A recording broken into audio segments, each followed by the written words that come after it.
Capsule, अब दर्द भी घुटने टेकेगा। उत्तराखंड धर्मांतरण विधेयक पर ब्रेक, राज्यपाल ने भेजा पुनः विचार के लिए। सीएम धामी ने विधायी प्रक्रिया और पारदर्शिता पर दिया अहम बयान।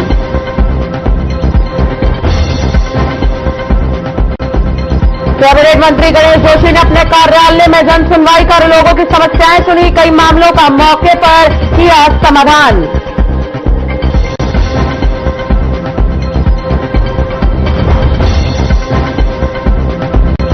बिहार के मुख्यमंत्री पर मुस्लिम महिला का हिजाब खींचने के आरोप को लेकर गदरपुर में मुस्लिम समाज का जबरदस्त विरोध, इस्तीफे को लेकर राष्ट्रपति को सौंपा ज्ञापन।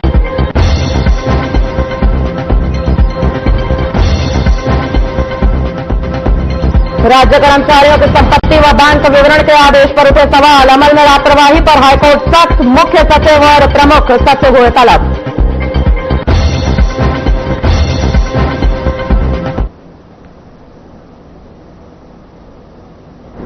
नमस्कार, मैं आश्रुति वोहरा, आपका बहुत बहुत स्वागत है हमारे इस खास बुलेटिन में। शुरुआत करेंगे बड़ी खबरों के साथ। उत्तराखंड में जबरन धर्मांतरण के खिलाफ सख्त सजा का प्रावधान करने वाले धामी सरकार के महत्वाकांक्षी विधेयक पर फिलहाल ब्रेक लग दिया गया है। राज्यपाल लेफ्टिनेंट जनरल सेवानिवृत्त गुरमीत सिंह ने उत्तराखंड धर्म स्वतंत्रता संशोधन विधेयक 2025 को मंजूरी देने के बजाय पुनः विचार के लिए राज्य सरकार को वापस लौटा दिया है। वहीं उत्तराखंड के मुख्यमंत्री पुष्कर सिंह धामी ने विधायी प्रक्रिया को लेकर महत्वपूर्ण बयान दिया। मुख्यमंत्री ने कहा कि जिस तरह से इस वक्त राजभवन द्वारा इन विधेयकों का विधिवत परीक्षण किया जाता है, जो संवैधानिक प्रक्रिया का एक अहम हिस्सा भी है।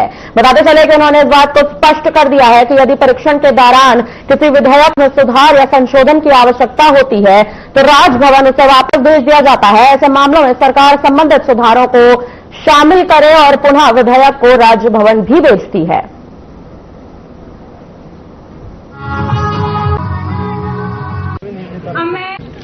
देखिए, वो अनेकों बार हम लोग सरकार बहुत सारे विधेयक वहाँ भेजती है और उसमें राजभवन उसका परीक्षण करता है और परीक्षण करने के बाद उसमें कोई सुधार करने होते हैं तो सुधार के लिए वापस आते हैं और सुधार के बाद फिर वापस भेजे जाते हैं। हमको सुधार करके फिर से भेजेंगे वहाँ पर।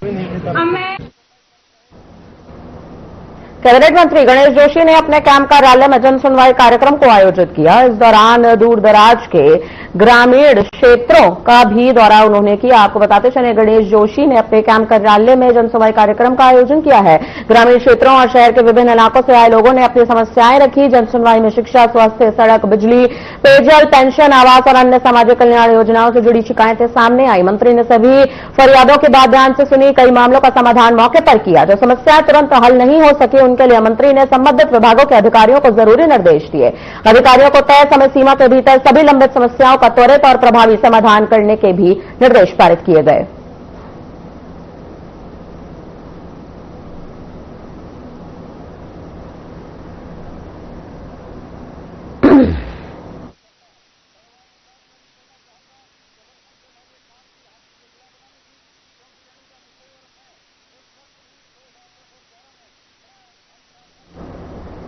गदरपुर तहसील परिसर में मुस्लिम समाज ने बिहार के मुख्यमंत्री द्वारा मुस्लिम महिला का हिजाब खींचे जाने के आरोप को लेकर अब विरोध प्रदर्शन कर दिया है। जी हां, आपको बताते चले कि विरोध प्रदर्शन इतना हद तक बढ़ चुका है कि मुस्लिम समाज ने तहसीलदार लीना चंद्र को राष्ट्रपति महोदय के नाम एक ज्ञापन सौंपा गया है। बिहार के मुख्यमंत्री को तत्काल पद से बर्खास्त करने की मांग भी उठाई गई है। प्रदर्शनकारियों का स्पष्ट ये कहना है कि यह कृत्य महिला सम्मान के खिलाफ और शर्मनाक है। उन्होंने चेतावनी दी है कि यदि कार्रवाई नहीं होती है तो आंदोलन को तेज कर दिया जाएगा। माफी मांगो, माफी मांगो। बिहार के मुख्यमंत्री नीतीश कुमार जी, जिन्होंने जो लगभग 9 बार मुख्यमंत्री बन चुके हैं, 9 बार, तो उन्होंने जब एक हमारी महिला डॉक्टर जो मुस्लिम समाज से थी, उसने ज्वाइनिंग लेटर उनसे लिया तो हिजाब बांधे हुई थी। उन्होंने उससे ना कुछ कहे, उसका हिजाब अपने हाथ से खींच दिया। इस गंदी हरकत को, घिनौनी हरकत को, जिससे हमारा पूरा मुस्लिम समाज अपमानित हुआ। वो बेटी इतनी घबरा गई, उन्हें डॉक्टर की जो ज्वाइनिंग लेटर को ना लेकर के वो सीधे अपने घर वापस चले गई, जो कि कोलकाता शायद। तो इतनी डर से गई उनने वो छोड़ दिया। तो हमें यारी ये मांग रही है, हमने इसलिए ज्ञापन दिया कि मुख्यमंत्री इनको पूरे देश से माफी मांगनी चाहिए, बहन बेटियों से माफी मांगनी चाहिए, क्योंकि बेटी पढ़ाओ बेटी बचाओ जिस पार्टी से वो टच है, ये बीजेपी का नारा है। हालांकि ये हमने जो ज्ञापन दिया है वो किसी भी पार्टी से तो नहीं करा, हमने सारे मुस्लिम समाज मिलकर के अपने कुछ जो के हमारे सब जने हैं सबने मिलकर हमने दिया है ज्ञापन, जिससे कि उनको माफी मांग करके उस बेटी को दोबारा बुला करके उसको जोत दी जाए। जो उसका हिजाब खींचा गया उससे क्षुब्ध होकर जो है हमें बड़ा खेद और हमें बड़ा इस बात का दुख है कि ऐसे संवैधानिक पद पर बैठे हुए आदमी ने जो है ऐसा कृत्य किया। तो हम उसका विरोध करते हैं, हम मांग करते हैं, एक सूत्रीय मांग है हमारी कि मुख्यमंत्री नीतीश कुमार जी इसकी माफी मांगे और देश की महिलाओं से भी माफी मांगे और उस महिला को दोबारा जो है नौकरी पर ज्वाइन करे। जो उसने इनकार कर दिया बेचारी ने क्षुब्ध होकर, उसे अपना बड़ा अपमान महसूस हुआ है और पूरा देश इस चीज को देख रहा है, उन्होंने उस राज्य में रहने से ही मना कर दिया। तो ये तो शर्म की बात है मुख्यमंत्री जी और उनके प्रदेश के लिए, तो कम से कम वो उसे बुलाएं, उसे ज्वाइनिंग लेटर दें और अपने कृत्य के लिए उससे और देश की महिलाओं से माफी मांगे। बेटी सबकी है और हर मजहब में एक बेटी है और बेटी का सम्मान तो ग्रंथ भी करते हैं, कुरान भी करता है, बाइबल भी करता है। और जिस तरह से मुख्यमंत्री नीतीश कुमार ने इतने बड़े पद पर बैठ के ये काम किया है, उन्हें माफी मांगनी चाहिए पूरे देश से और उस बेटी से। और अगर उनका संतुलन ठीक नहीं है तो प्रधानमंत्री से हम अपील करेंगे कि उनका इलाज करवाएं और उनका इस्तीफा दिलवाएं। हमें सौंप रहे हैं।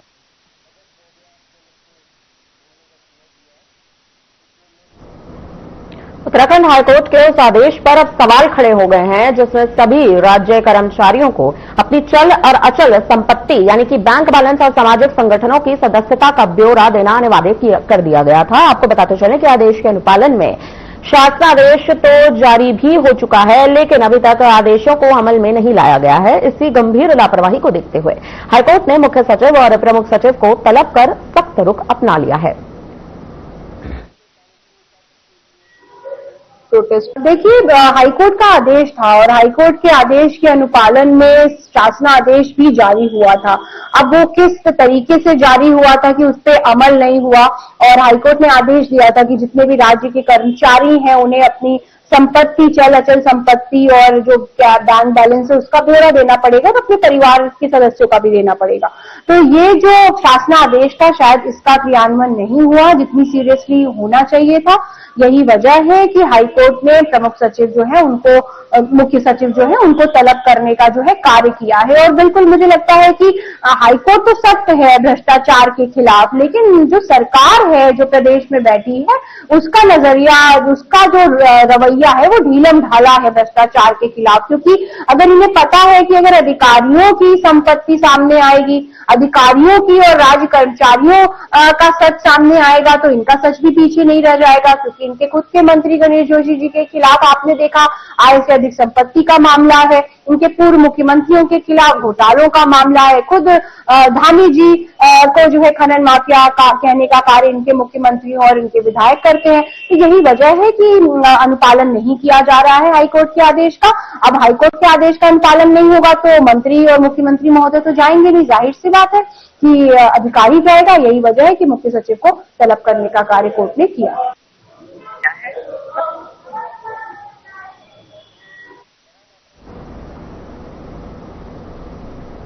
खेल महाकुंभ का नाम बदलकर अब मुख्यमंत्री चैंपियनशिप ट्रॉफी कर दिया गया है। जी हां, बता दें कि यह प्रतियोगिता प्रदेश में 23 दिसंबर से शुरू होगी। अब तक 1 लाख से ज्यादा खिलाड़ी इसके लिए ऑनलाइन पंजीकरण कर चुके हैं। इस प्रतियोगिता में कुल 26 खेल शामिल होंगे। खेलों का आयोजन न्याय पंचायत स्तर से लेकर राज्य स्तर तक किया जाएगा। राज्य स्तर पर मुख्यमंत्री चैंपियनशिप ट्रॉफी आयोजित होगी। खेल मंत्री रेखा आर्या ने बताया कि विधानसभा स्तर पर विधायक चैंपियनशिप ट्रॉफी और संसदीय क्षेत्र स्तर पर सांसद चैंपियनशिप ट्रॉफी भी आयोजित की जाएगी। इसमें राज्य के 8 संसदीय क्षेत्रों को शामिल किया गया है। सांसद खेल प्रतियोगिता गोली, फुटबॉल और बैडमिंटन ये सांसद स्तर पर रखा गया है और इसी प्रकार से चौथा स्तर जो है वो राज्य स्तर है जिसमें कबड्डी, एथलेटिक्स, खो खो यानी कि जो सांसद स्तर पर खेली जा रही सारी प्रतियोगिताओं को मिलाते हुए इसमें शेष अन्य badminton, judo, boxing, table tennis, taekwondo, karate, basketball, hockey, handball, योगासना, तैराकी, तीरंदाजी, फेंसिंग, कुश्ती, पेंचाक सिलाट और पावर लिफ्टिंग, ये राज्य स्तर पर इसको रखा गया है। और दिव्यांगजनों के लिए भी राज्य स्तर पर सीधे यहाँ पे 3 प्रतियोगिताएं रखी गई है, जिसमें एथलेटिक्स, बैडमिंटन और तैराकी ये दिव्यांगजनों के लिए रखी गई है। ये विभिन्न प्रकार की प्रतियोगिताएं, जो लगभग 26 प्रकार की प्रतियोगिताओं का आयोजन यहाँ पर रहेगा। पिछले साल लगभग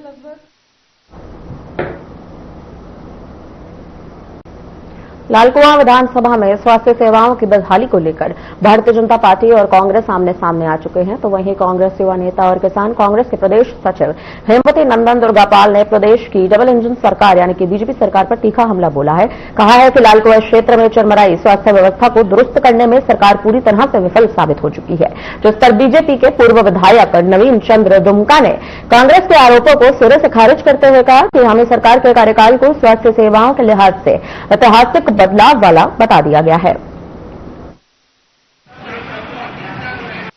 देखिए, जब भाजपा की सरकार बनी थी तब से स्वास्थ्य सेवाओं में बहुत प्रगति हुई है, बहुत ज्यादा डॉक्टरों की नियुक्ति हुई है और दूरस्थ क्षेत्रों में डॉक्टरों को भेजा गया है। यह सरकार का एक प्रयास है, लेकिन ये बात भी सही है कि विशेषज्ञ डॉक्टर अभी भी पर्याप्त संख्या में उपलब्ध नहीं है। कहीं कहीं पर टेक्नीशियन नहीं है, कहीं पर जो फार्मासिस्ट की पोस्ट है ये नहीं है, क्योंकि उनकी सामान्यतः सभी जगह कमी है। और एक बात ये भी है कि निजी चिकित्सालय जितने अधिक खुलेंगे, लोकल में सेवा का अवसर मिलने के कारण बहुत सारे टेक्नीशियन, फार्मासिस्ट दूरस्थ में सरकारी सेवा की बजाय उनकी ओर आकर्षित होते हैं। कमियां हैं, लेकिन सरकार की प्रगति उत्साहजनक है। ये स्वास्थ्य सेवाएं तो हमारे विधानसभा में बदहाल है। हमारे घर में सामुदायिक स्वास्थ्य केंद्र है हल्दी चौड़ में, सबसे बड़ा अस्पताल है विधानसभा क्षेत्र का, 30 बेड का अस्पताल है। उसमें मानक के अनुसार डॉक्टर नहीं है, रेडियोलॉजिस्ट नहीं है, मशीनें हैं लेकिन अल्ट्रासाउंड और एक्सरे हो नहीं रहे। अब हफ्ते में 1 दिन होता है, तो क्या कोई पेशेंट को इमरजेंसी होगी तो क्या वो 1 हफ्ते का इंतजार करेगा? ऐसी स्थिति लालकुआं की है, वहां भी नहीं है। ऐसी स्थिति बिंदुकट्टा की है। तो जिस सरकार को अपनी जनता के स्वास्थ्य का ही हालचाल लेने की फुर्सत नहीं है, तो क्या उम्मीद करें उनसे?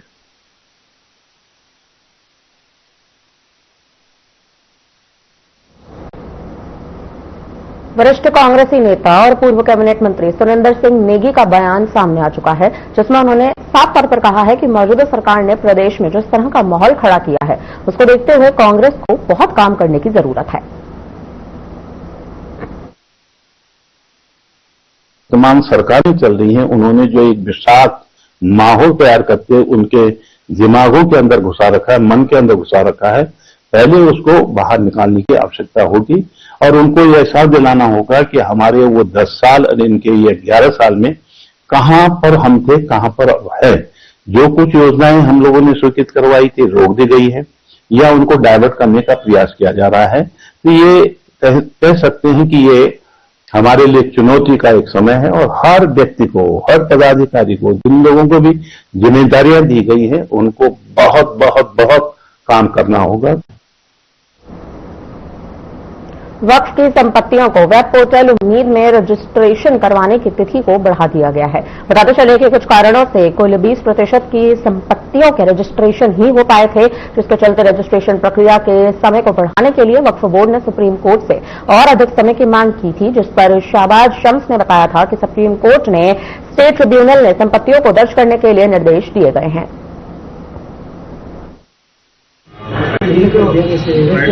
वक्फ बोर्ड उम्मीद पोर्टल ने जिस तरह से लोगों की उम्मीदों को एक उम्मीद दी थी और ये तय किया गया था कि सब लोग अपनी संपत्तियों को उम्मीद पोर्टल पर दर्ज कराएंगे, लेकिन बदकिस्मती कि जो लोग वक्फ अमेंडमेंट एक्ट का विरोध कर रहे थे, उन्होंने ऐलान किया था उन तमाम संगठनों ने कि कोई भी अपनी संपत्ति को वक्फ पोर्टल पर दर्ज न कराए।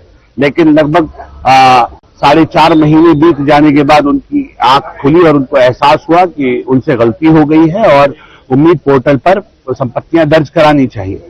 और फिर हबड़दबड़ में लास्ट समय पे जो वक्फ संपत्तियां हैं वो दर्ज कराने का प्रोसेस शुरू हुआ, लेकिन उस 1-1.25 महीने में कम संपत्तियां दर्ज हो पाई। तो एक बहुत बड़ी संख्या वक्फ के संपत्तियों की वो अधूरी रह गई है जो वक्फ में दर्ज नहीं होती। तो माननीय सर्वोच्च न्यायालय लोग गए थे और वहां से सर्वोच्च न्यायालय से राहत मिली कि वहां समय बढ़ाने के लिए तो मना कर दिया था, लेकिन उन्होंने कहा कि सब अपने स्टेट ट्रिब्यूनल जाएं और स्टेट ट्रिब्यूनल वहां आपको समय बढ़ाकर देंगे। तो हम लोग भी क्योंकि अलग अलग स्टेट्स का समय बढ़ गया है तो हम भी अपने वक्फ ट्रिब्यूनल गए था वक्फ बोर्ड, और गढ़वाल के अंदर हमें 6 फरवरी का समय मिला है और कुमाऊं के अंदर 15 मार्च तक का समय मिला है।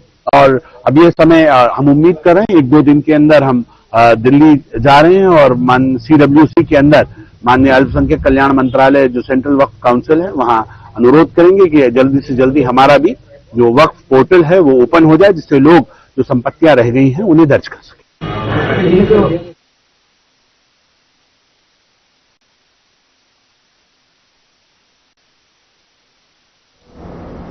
सुप्रसिद्ध लोक गायक पद्मश्री प्रीतम भरतवाण ने प्रेस क्लब में प्रेस वार्ता कर 24 दिसंबर को नॉर्वे में होने वाले कार्यक्रमों को लेकर जानकारी देते हुए कहा, 24 दिसंबर को नॉर्वे की राजधानी ओस्लो में एक भव्य सांस्कृतिक कार्यक्रम का आयोजन होने जा रहा है। ये कार्यक्रम उत्तराखंड ग्रुप ऑफ नॉर्वे के विशेष सहयोग से आयोजित किया जाएगा। इस यात्रा में हमारी कोशिश रहेगी कि जो हमारी 24 दिसंबर 2025 को मैं अपने साथियों सहित नॉर्वे पहुंच रहा हूं। नॉर्वे की राजधानी ओस्लो में बेरके में हमारा कार्यक्रम होगा और उत्तराखंड ग्रुप ऑफ नॉर्वे के प्रति बहुत बहुत धन्यवाद, प्रवासी भाई बहनों के प्रति बहुत बहुत धन्यवाद जो प्रदेश में रहते बहुत अपनी धरती और अपनी संस्कृति के लिए सजग रहते हैं। और यूरोप का ये बहुत ही शानदार और बहुत खूबसूरत देश है नॉर्वे। यहाँ पर अपनी धरती अपनी संस्कृति के लिए कार्यक्रम होगा, भिनाल बजेगी, मन्नाड़ लगेगा, जागर गीत लगेंगे और इस टूर को नाम दिया गया है तो प्रीतम भरतवाण गीत जागर ढोल सागर यूरोपियन टूर। कॉन्सर्ट्स होंगे वहां पे और ओस्लो और नॉर्वे में अपने प्रवासी भाई बहनों के प्रति मैं धन्यवाद ज्ञापित करना चाहता हूं। तो ये टूर है और 28 दिसंबर 2025 को स्विट्जरलैंड के ज्यूरिख में हमारा कार्यक्रम होना है। उत्तराखंड एसोसिएशन ऑफ स्विट्जरलैंड में ये कार्यक्रम होना है। नौबत, भियाल, मन्नाड़ और अपने जागर गीतों से हम वहां पर प्रस्तुति देंगे। स्विट्जरलैंड में प्रवासी भाई बहनों के प्रति बहुत बहुत धन्यवाद देना चाहता हूं। और उसके बाद अन्य डेस्टिनेशंस पर भी हमारे कार्यक्रम होंगे। जर्मनी में भी कार्यक्रम होगा और मैं बहुत हृदय की गहराइयों से अपने प्रवासी भाई बहनों के प्रति धन्यवाद ज्ञापित करना चाहता हूं। इसी हेतु आज आप लोगों को बुलाया। उत्तराखंड सरकार का भी आपको सहयोग मिल रहा है कार्यक्रम में जा रहा है? जी नहीं, ये तो हमारे उत्तराखंड एसोसिएशन ऑफ स्विट्जरलैंड की तरफ से कार्यक्रम हुआ और नॉर्वे में वहाँ जो उत्तराखंड ग्रुप ऑफ नॉर्वे उनकी तरफ से है। तो मेरी बहुत बहुत शुभकामनाएं और धन्यवाद।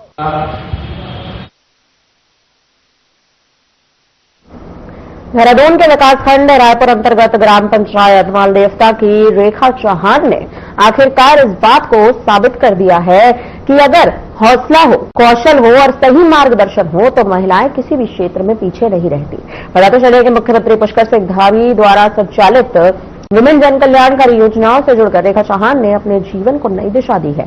उन्होंने खेती से अपने पारंपरिक जुड़ाव को बनाए रखते हुए NRLM की योजनाओं का लाभ उठाया और प्रज्ञा ब्यूटी पार्लर, कॉस्मेटिक एवं गिफ्ट शॉप की शुरुआत की।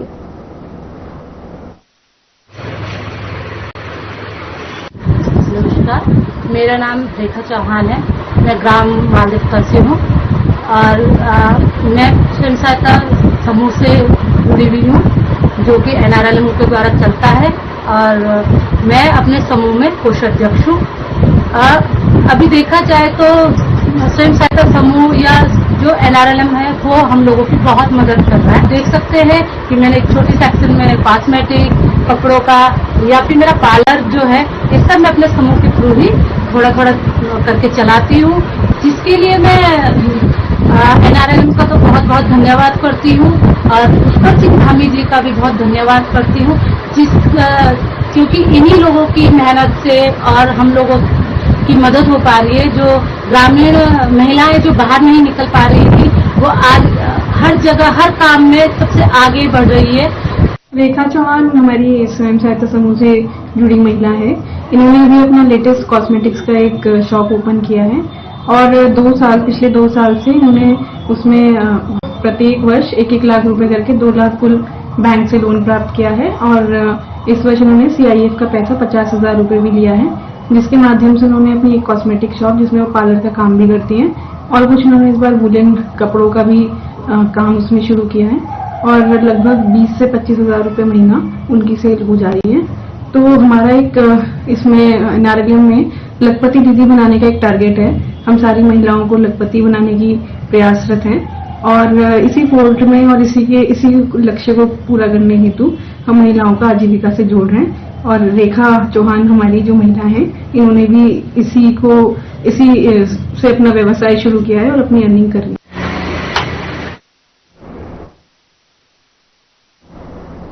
उत्तराखंड के पर्वतीय इलाकों में क्रिसमस और न्यू ईयर मनाने का सबसे अलग क्रेज रहता है। यही वजह है कि बड़ी संख्या में देश विदेश से सैलानी क्रिसमस और न्यू ईयर मनाने के लिए खास तौर पर उत्तराखंड पहुंचते हैं। ऐसे में भारी संख्या में पर्यटकों की आने की संभावनाओं को देखते हुए पुलिस प्रशासन और जिला प्रशासन तैयारियां कर रहा है।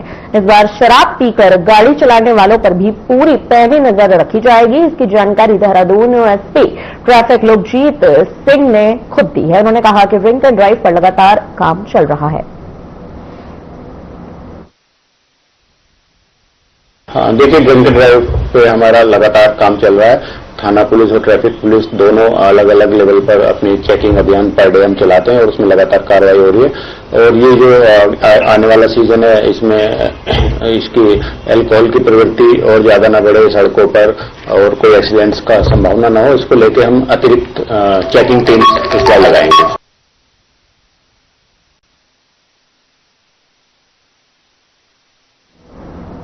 लगभग 1 महीना सड़कों पर उतरकर धरना प्रदर्शन करने वाले देहरादून बार एसोसिएशन के वकील अब 22 दिसंबर को घंटा घर का घेराव करने का ऐलान कर चुके हैं। लेकिन दून पुलिस ने पहले ही सर्दियों में पर्यटकों की बढ़ती संख्या को देखते हुए धरने प्रदर्शन को शहर में प्रतिबंधित कर दिया है।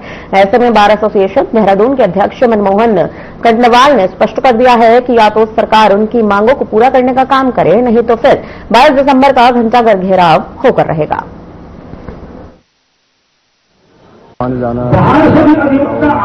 देखिए, शासन प्रशासन या सरकार 0 जोन घोषित करे, पर्यटन सीजन को देखते हुए करे, जैसे मर्जी करे, पर हमारी पीड़ा को कौन समझेगा? हमारी पीड़ा को न शासन समझ रहा, न प्रशासन समझ रहा, न हमारे सरकार समझ रही है। तो 0 जोन तब होगा कि भैया अगर हमें कहीं घूमने जाना पड़े, हमें तो 1-1.25 महीना हो गया हड़ताल पे बैठे, हम तो एक पैसा नहीं है, हम कहाँ घूमने जाए? तो हम पे तो घंटा करके अलावा कोई घूमने की जगह भी नहीं बचती। हम वहीं पे बैठे रहेंगे सुबह शाम तक, देखते रहेंगे कि क्या चल रहा है क्या नहीं चल रहा है। न हम शासन को देख के डरेंगे, न पुलिस प्रशासन को देख के डरेंगे, न हम सरकार को देख के डरेंगे। ये तो हमने अगर एक निर्णय ले लिया है तो इस निर्णय से पीछे नहीं हटेंगे। सरकार अगर हमारी बात मान ले और हमारे माननीय मुख्यमंत्री हमारे बीच में आ जाएं तो उनका स्वागत है। भव्य यात्रा निकलेगी, तिरंगा यात्रा निकलेगी और उनके जिंदाबाद के नारे लगेंगे। और अगर सरकार हमारी बात नहीं मानती है तो घंटा घर के अलावा हम पे कोई और वो नहीं है, और फिर तब भी नहीं मानेगी तो फिर ये प्रदर्शन उग्र भी होगा। और क्योंकि ये संसद में भी ये बात उठा चुके हैं हमारे चंद्रशेखर जी जो सांसद हैं, संसद में भी ये बात उठ चुकी है। आज अधिवक्ताओं के साथ सौतेला व्यवहार क्यों हो रहा है? आने जाना। फिलहाल के लिए इस बुलेटिन में इतना ही। मुझे दीजिए इजाजत। नमस्कार।